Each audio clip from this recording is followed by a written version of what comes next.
Hello and welcome back to Project 380. In this episode, I'm going to be giving the dashboard a fresh new look.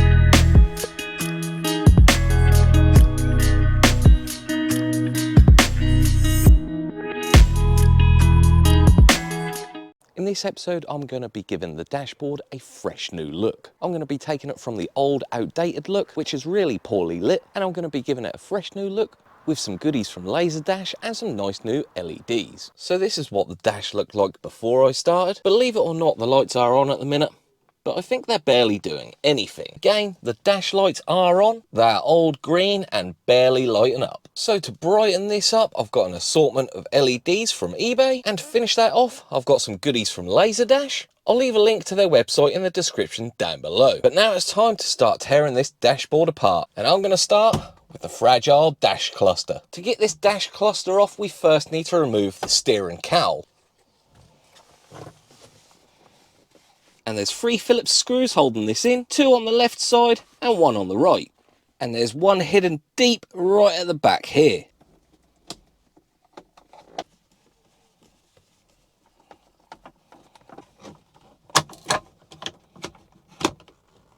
Now we need to remove the dash surround. That's held in with 2 bolts, 1 down here and 1 here.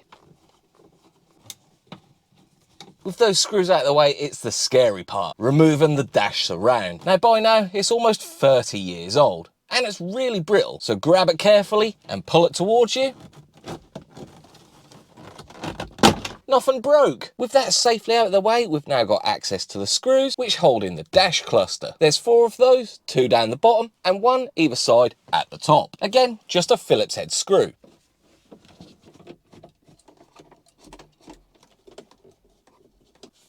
Now you can pull the dash slightly forward. You can't go too far as there's not a lot of length on these cables. There are 3 plugs and the speedo cable. So just do your best to get behind there and remove them plugs and them cables from the dash.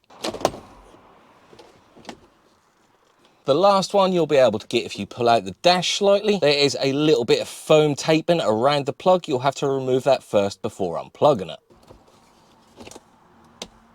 Now the dash is out, it's time to take it inside and take it apart.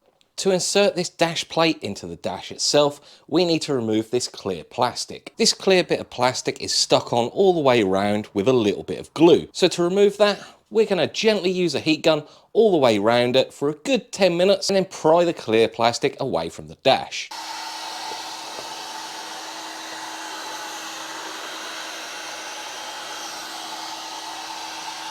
After heating it up for a while, you could take a thin pry tool and slowly pry that clear plastic away from the dash. If you're struggling to remove it, apply some more heat.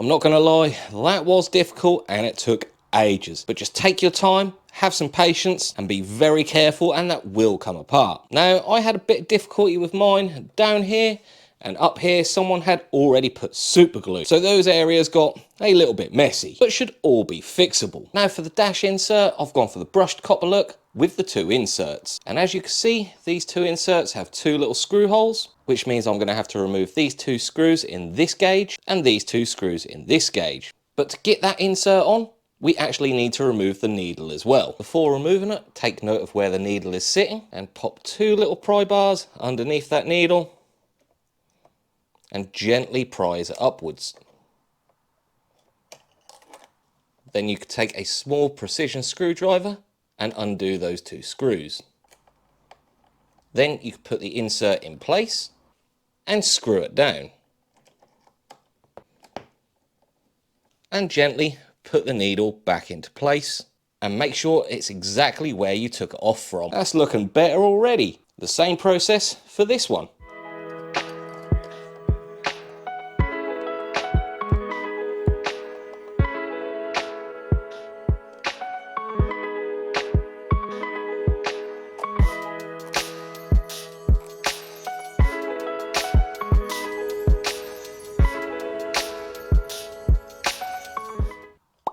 For the main dash insert, there are no screws holding that down. So there's two ways you could do this: either a little drop here and there of plastic glue, or some good quality double-sided tape. If you're going to do this, make sure it doesn't cover up any of the lights, and make sure it doesn't spill over to the gauges. As you can see, I've used a very small amount of plastic glue. Make sure the back of the insert is nice and clean, and drop that down into place really carefully. Once you're happy with the placement, leave that to dry for the proper amount of time. Once it's fully cured, you can come back to it, remove any fingerprints, as once this clear plastic is on, we're not going to be able to remove those fingerprints. Also, if there's any dust or debris, remove all that while the clear cover is off. Once you're happy that there's no fingerprints, dirt or debris on that face, it's time to put a few drops of plastic glue around the outside to stick that clear cover down.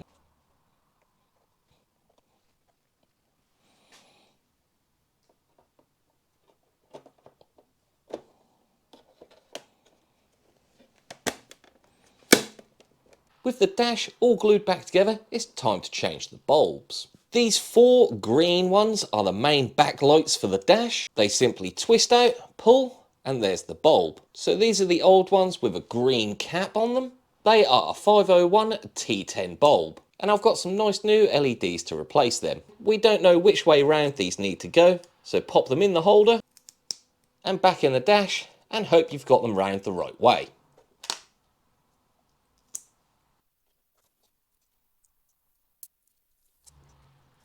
The two up the top here are your turn signals. I'm going to replace them with some white LEDs. This black one in the middle is for your high beam. Then the 9 down here are T5286 bulbs. If you haven't got airbag or ABS, you won't need to change these two bulbs. This one is for your handbrake light. So I've got a red LED to replace that. The one to the right of that is for your battery light. Directly underneath that is your engine light. And the one to the left of that is your seatbelt light. This one is your immobiliser light. The middle one is your pop-up lights. And the last one is an airbag light. Or, if yours is English like mine, this one's ABS, this one's rear fog light, this one's the hazard lights, and this one is the coolant light. Now hopefully I've got them all the right way round, but if I haven't, I'll simply unscrew it, twist it 180, pop it back in, and then hopefully that will be the right way round and illuminate. Let's get this plugged back into the car.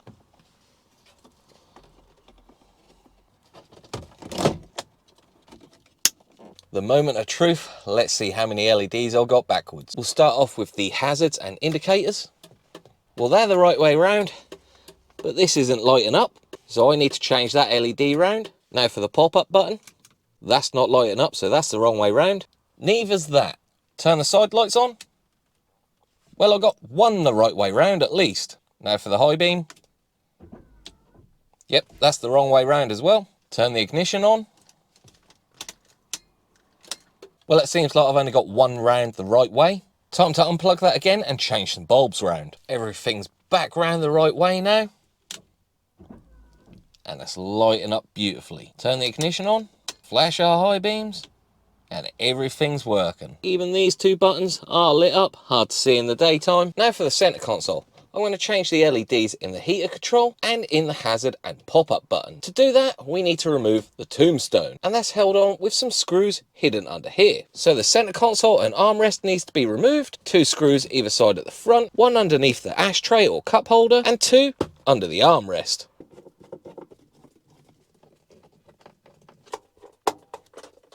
You will also have to remove your gear knob. As you can see, I've already removed mine as it was huge and in the way. But once the gear knob's off and all them screws are out, you can lift the front up and pull it forward. If you've got power windows, you'll have to unplug that as well, and the light for the ashtray. With that out of the way, you could gain access to this screw. The last 2 screws are up here behind the eyeball vents, and I'm going to use an old credit card to remove them. And then the screws are just up the top there, one either side. If you've got a standard radio, you don't need to remove it, but with an aftermarket one, you should. Now the tombstone should pull away a little bit, but the hazard and pop-up button hasn't got a lot of wire on the back. So you'll have to reach around the back and unplug it and pull the tombstone off. Remove your heater control knobs simply by pulling them off, and then removing the 4 screws either side. Now remember what I was saying about brittle plastics? I've already broken the heater control surround, so I'm going to have to see whether I've got a spare one at home. Now I'm not going to use this old tombstone anymore with the wood surround, as the wood surround is completely ruined. Luckily, I've got a spare clean black tombstone, so I'm going to use that instead. And I couldn't find a new heater surround, so luckily this one did glue together quite nicely. And as you can see, the Laserdash surround is going to cover those cracks up completely. So before fixing any of this down, make sure all the dash parts are completely free of dash shine or silicone, using some high quality interior cleaner. If there's any silicone on any of these parts, the Laserdash parts just aren't going to stick to it. So make sure they're really clean. I'm going to apply a few small drops of glue in a few areas. Don't go excessive, as this will spill over outside of the dash. And carefully put that down in the right position. And put that aside and leave that to cure. For the heater control turn button surround, we're going to carefully prise off that button and gently pull off the old surround. This clear plastic part will come with it, that is completely fine. And behind there, we've got a bulb and another bulb over here. You can simply pull these straight out, like that. This one's blown anyway, so that definitely needed changing. And I'm going to replace them with some T5 or 286 LED bulbs. They simply push straight in. Turn the side lights on and make sure they're the right way round. If they don't come on, just turn them round 180 degrees and put them back in, and then they should light up perfectly. But now we know they're lit up, I could put the new surround on here. Because this part of the new surround doesn't light up, I'm not going to bother transferring this clear bit of plastic to the new surround. I'm simply going to put this new surround straight in there, applying a tiny amount of glue in a few areas, and carefully put that new surround in there. Once that's secured, you can put the button back in. That is starting to look really good. And place the main surround in.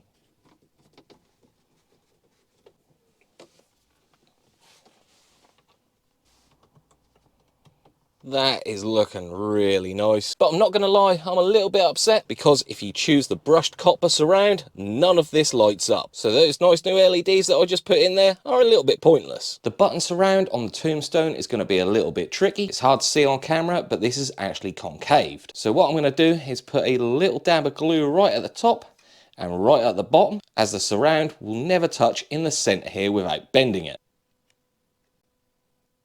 Make sure you put that surround the right way up and leave that to cure. I need to switch the hazard and pop-up button from the old tombstone to the new one, and that's just done by 2 screws on the back.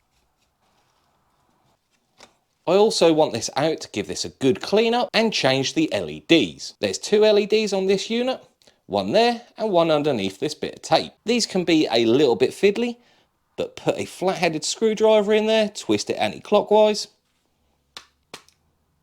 and pop it out. I've got some nice T3 pink LEDs to replace them. These bulbs are T3 or 3258, and because they are an LED, they only go one way round. So replace this back in, but don't screw that into the tombstone just yet, as we want to make sure those LEDs are the right way round. The final Laserdash part to install is the key barrel surround. Before installing this, if you have changed to a central lock and key like I have, just place this in front of the key barrel, put the key in and make sure it still fits. If it does, we could go ahead and put a little bit of glue in a few places on the surround, line it up correctly and stick it down. But now it's time to put this all back together.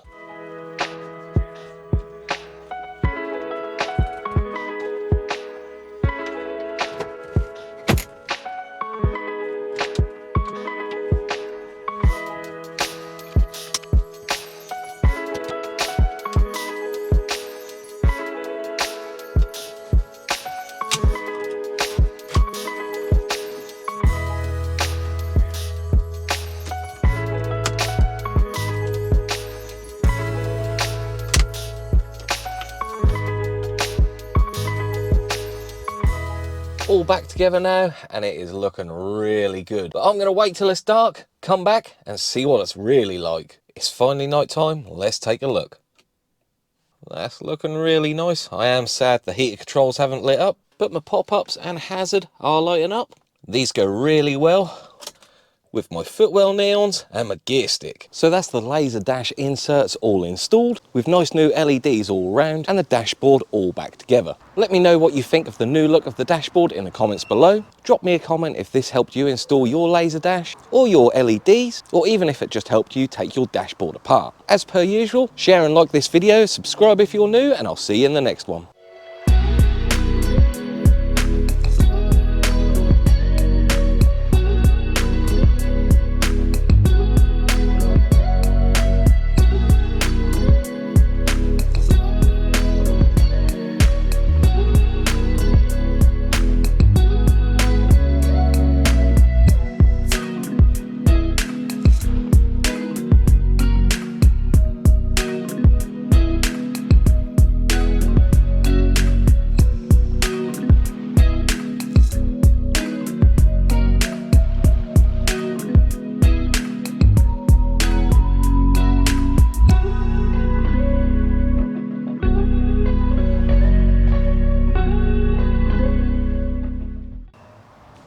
A bus.